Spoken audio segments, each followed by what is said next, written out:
bercadar mulai muncul kembali, yakni setelah seorang siswi bernama Salsabila Maufiro.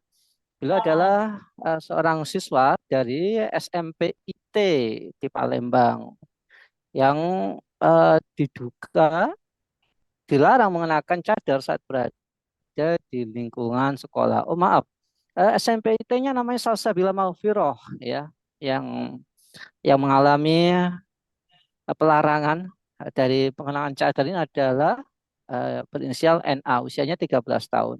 Nah, apakah ini menjadi sebuah pertanda bahwa Islamofobia masih mengejala di negeri ini? Hari ini kita akan membahasnya bersama Kiai Heru Ilyasa. Assalamualaikum Kiai. Waalaikumsalam warahmatullahi wabarakatuh. Gimana kabarnya Kiai? Alhamdulillah, ya sehat.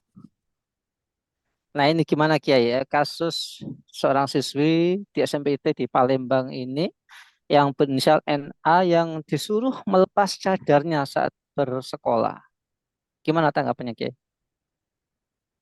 Ya, yang pertama, Al-Fakir ingin sampaikan kebanggaan kepada Ananda NAA yang dalam keadaan suasana seperti ini itu masih mempunyai kekuatan, semangat, kekuatan iman, dan ini tentu tidak lepas dari didikan keluarga Ananda yang tercinta, ya bagaimana mempertahankan agamanya, ya mempertahankan dalam hal ini adalah menggunakan busana muslimah.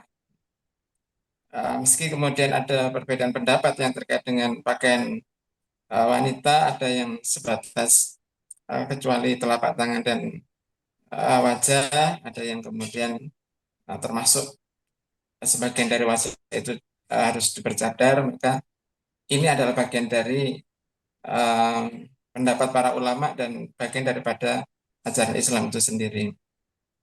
Maka Al-Fakir sebagai orang tua dan juga sebagai guru itu tentu mengucapkan rasa syukur ya bahwasanya ada anak-anak kita yang meski dalam keadaan yang sulit seperti ini untuk mempertahankan agamanya, Ananda masih eh, berpegang teguh ya, sehingga kemudian orang tuanya pun juga mengurus hal tersebut ke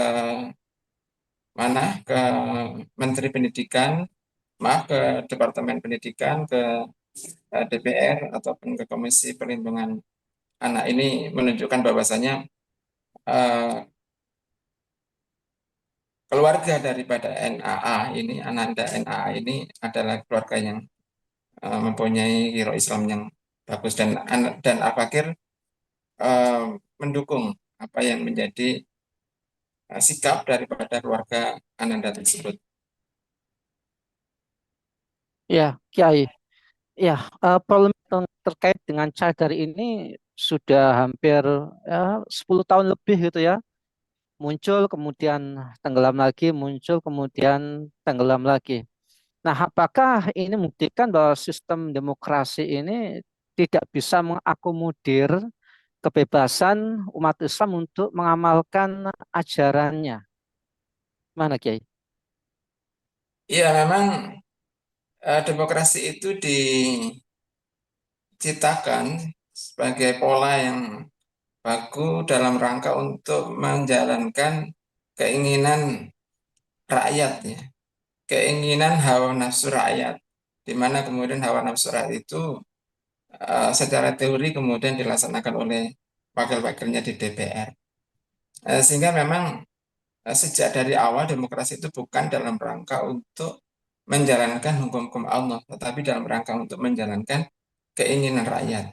Jika kemudian rakyat berkeinginan untuk melakukan sesuatu, maka itu yang dipakai. Akan tetapi kalau kemudian kita melihat bahwa mayoritas daripada masyarakat di Indonesia itu adalah Muslim, dan masyarakat Indonesia itu menghendaki ya uh, hukum-hukum Allah ya, dalam hal ini sadar ya, ataupun dengan hukum-hukum yang lainnya itu diterapkan, tentu demokrasi akan menolaknya, karena memang demokrasi itu bukan dipakai di dalam rangka untuk menjalankan hukum-hukum Allah Subhanahu Wa Taala. Jadi tidak tepat kalau kemudian kita berharap kepada demokrasi untuk menjalankan hukum Allah Subhanahu wa taala. Ya, Kiai, terakhir Kiai, apakah eh, melarang cadar, meskipun tadi Kiai menjelaskan memang ada ikhtilaf, tapi kita melihatnya kan dari sisi penerapan hukum Islam itu sendiri. Ya, Apakah ini bentuk represivisme dan pembatasan ekspresi Islam? Dan apakah ini sebuah gejala internasional gitu ya? Mengingat bagaimana saudara kita di Palestina, mereka juga ditekan, di Indonesia juga kita mengalami hal yang seperti ini. Lantas solusinya secara tuntas ini bagaimana, Kiai? ya, jadi ini juga bentuk daripada uh, sistem yang kalau saya mungkin mengatakan banci. Jadi demokrasi itu tidak berani untuk mengatakan melarang cadar sebuah bentuk sebuah peraturan undang-undang. Karena kalau itu dilakukan maka pasti akan terjadi perlawanan. Seperti kemarin Mendikbud akan berusaha untuk melegalkan alat kontrasepsi dalam bentuk undang-undang. Itu kemudian dilawan oleh masyarakat sehingga undang-undang itu kemudian tidak jadi. Dan Al-Fakir melihat bahwasannya tentang cadar ini dibiarkan mengambang, ya. Tidak kemudian ditetapkan apakah boleh atau tidak boleh. Ya.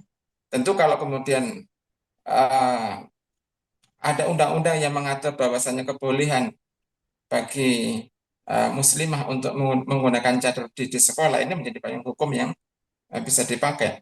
Tetapi ketika itu tidak ada larangan dan tidak ada perintah, tetapi kemudian yang terjadi adalah dilarang, maka tentu kita melihat sekolah ini tidak menjadikan landasannya adalah undang-undang, tapi menjadikan landasannya itu adalah opini yang berkembang, opini tentang stigma, stigma cadar yang diopinikan negatif, ya, diisukan apa sejalan dengan ekstremisme atau terorisme dan radikalisme dan seterusnya.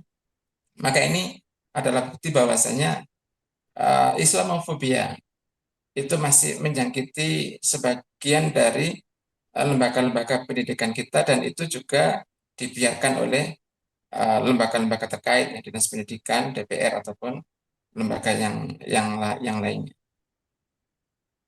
Baik, terima kasih Kiai atas pemaparannya. Kita berharap agar polemik ini tidak terjadi lagi, karena bagaimanapun juga sebagaimana jaminan dari hukum Islam bahwa ini adalah bagian dari syariat Islam yang semestinya juga di-approve, disetujui dan dijamin kemerdekaannya oleh penguasa, oleh pemerintah. Semoga Kiai Heru Ilyas keluarga senantiasa dalam perlindungan Allah Subhanahu Amin, wa amin, taala. amin. Baik, pemirsa kabar petang yang dirahmati oleh Allah, demikianlah program kita pada kesempatan sore hari ini. Jangan lupa untuk subscribe, like, komen, dan share sebanyak-banyaknya. Semoga menjadi amal kebaikan kita di dunia maupun di akhirat. Saya Nanang Setiawan undur diri, sampai jumpa di lain kesempatan dan wassalamualaikum warahmatullahi wabarakatuh.